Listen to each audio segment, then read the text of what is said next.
bahwa kota Isfahan adalah kota para pengikut Dajjal di akhir zaman. Di mana, kelak saat keluarnya Dajjal akan ada banyak orang-orang Yahudi Isfahan yang akan menjadi tentara dan pengikut Dajjal.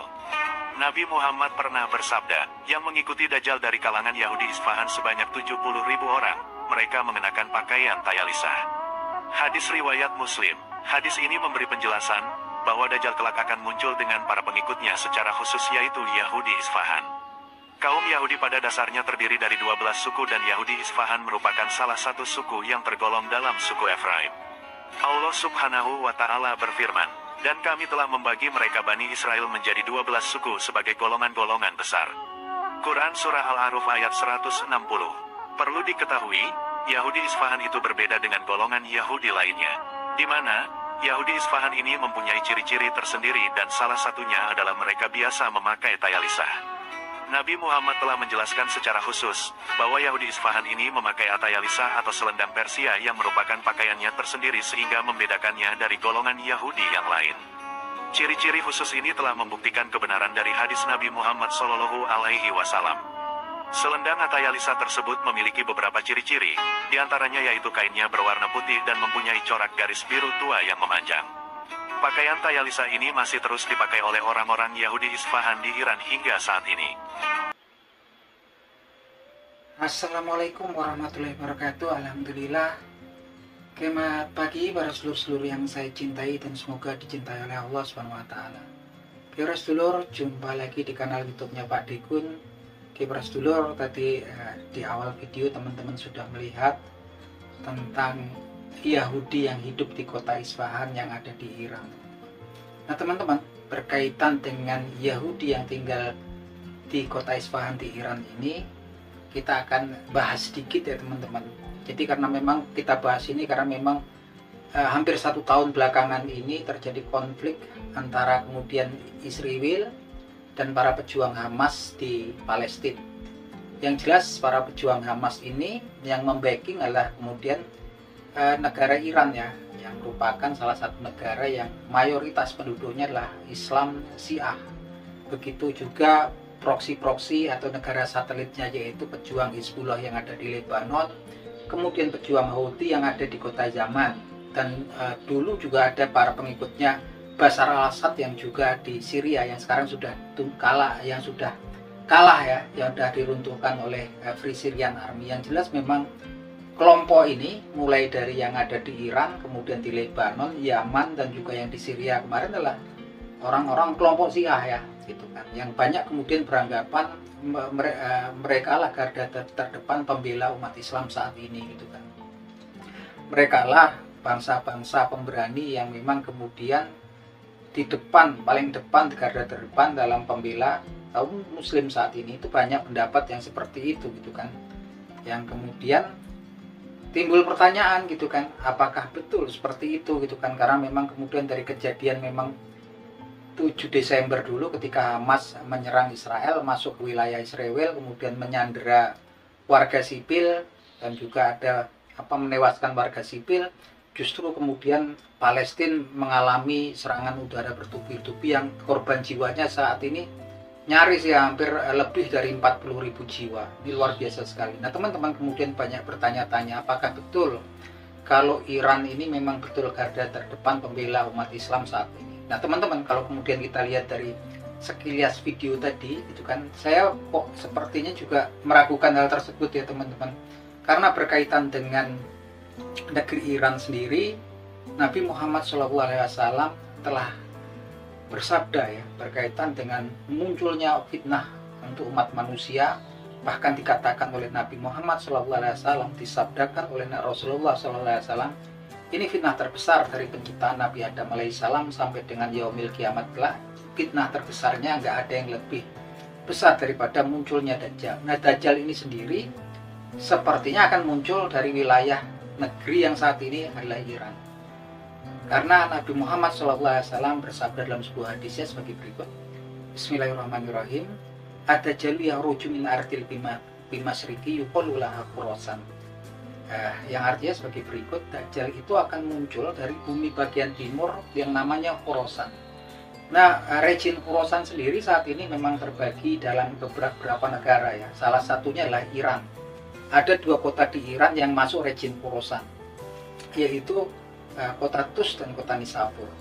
Ada kota lain seperti kota kota Merv di negara Turkmenistan yang bersebelahan dengan Iran. Dan juga ada kota Balkh dan kota Herat yang ada di Afghanistan, dan provinsi Balochistan yang ada di Pakistan. Ini masuk rejim Khorasan ya teman-teman. Yang dulu rejimnya membentang di 5 negara gitu kan. Disamarkan di Azerbaijan juga masuk di rejim Khorasan. Tapi kemudian kenapa saya fokus di Iran? Karena memang kemudian ada hadis yang lain yang menginformasikan ya kemungkinan besar muncul dari Iran. Yang hadisnya punya sebagai berikut: yatba'u ad-dajjalumi Yahudi asbahan sabuna alfa alaihim toyalisa. Yang artinya sebagai berikut: Dajjal itu nanti akan diikuti sekelompok Yahudi dari kota Asbahan atau kota Isfahan sebanyak 70.000 orang, dan mereka menggunakan toyalisa. Yang pertanyaan dikatakan bahwasanya Dajjal akan muncul dari rejim Khorasan. Nah, ada wilayah di Iran yang memang kemudian masuk rejim Khorasan, yaitu kota Tus dan kota Nishapur yang letaknya di Iran Selatan. Dan luar biasanya lagi, hadis yang satunya lagi menyebutkan bahwasanya Dajjal itu kemudian akan diikuti, disokong oleh pasukan orang-orang Yahudi dari kota Asbahan atau kota Isfahan, dan mereka menggunakan toyalisa. Nah, provinsi Isfahan ini salah satu kota terbesar di Iran. Dia dikatakan merupakan salah satu provinsi terbesar ketiga di Iran, dan juga ada di Iran Selatan dan bersebelahan memang kemudian dari kota Tus dan kota Nishapur yang ada di Iran Selatan juga. Dan di sini memang kota Isfahan sendiri merupakan tempat produksi persenjataan militer Iran, dan juga reaktor nuklirnya Iran ada di kota Isfahan. Dan lebih presisinya lagi, ternyata di kota Isfahan itu banyak orang-orang atau penduduknya yang memang Yahudi Persia yang sudah lama tinggal dari zamannya Nebukadnezar yang tinggal di kota Isfahan tersebut. Yang anehnya lagi, lebih presisinya lagi, mereka adalah salah satu Yahudi yang hingga saat ini masih menggunakan toyalisa seperti yang disebutkan di video sebelumnya. Bahwasanya itu toyalisa pakaian khusus orang-orang Yahudi seperti jubah yang digunakan mereka untuk beribadah. Nah, ini luar biasa sekali ya. Jadi kemungkinan besar dari Iran, karena memang kemudian juga ada hadis yang lain yang memperkuat hadis-hadis yang 2 yang saya sebutkan sebelumnya. Yaitu salah satunya sebuah hadis yang bunyinya sebagai berikut: Bismillahirrahmanirrahim, yatba'u aqwamu ka'anna wujuhahumul majanul mutraqah. Nah, Dajjal itu nanti akan diikuti oleh sekelompok kaum yang wajahnya mirip tameng yang dilapisi kulit. Dan dalam beberapa riwayat, para ulama menjelaskan kaum itulah kaum suku bangsa Turk.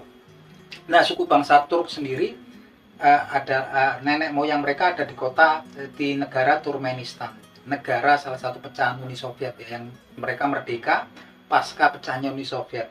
Itu ada di Asia Tengah, dan lebih presisinya lagi, Turkmenistan itu negaranya berbatasan bersebelahan dengan Iran gitu kan. Dan memang kemudian bahkan ada kota di Turkmenistan sendiri, kota Merv itu masuk ke rejim Khorasan.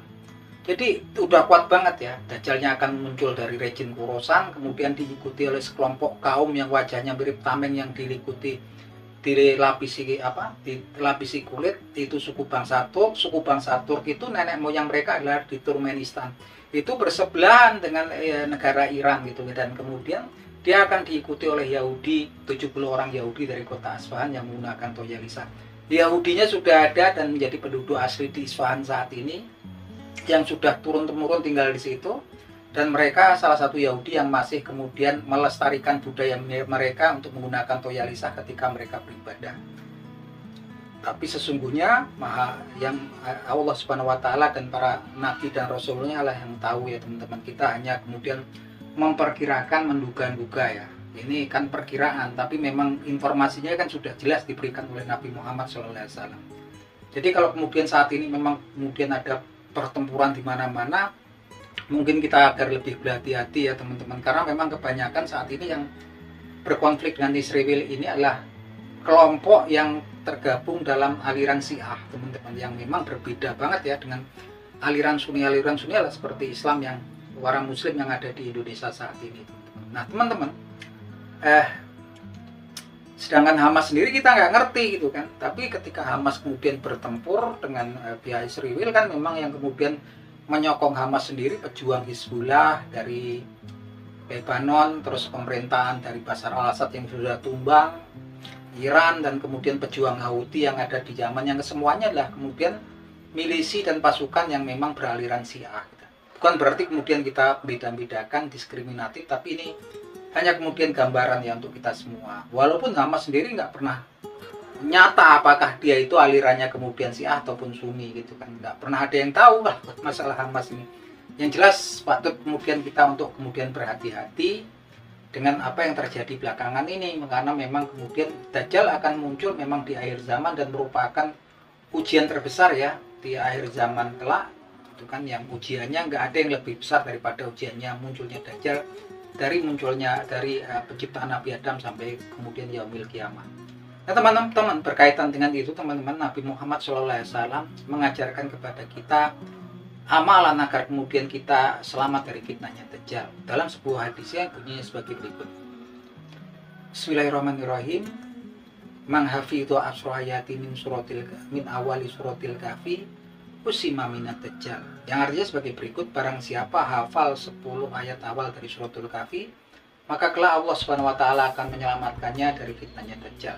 Itu teman-teman, itu salah satu kemudian pesan atau informasi yang sangat penting dari Nabi Muhammad SAW agar kemudian kita nanti kelak kalau Dajjal muncul, kita diselamatkan oleh Allah Subhanahu wa taala dari fitnahnya Dajjal, yaitu menghafal 10 ayat awal dari suratul kahfi.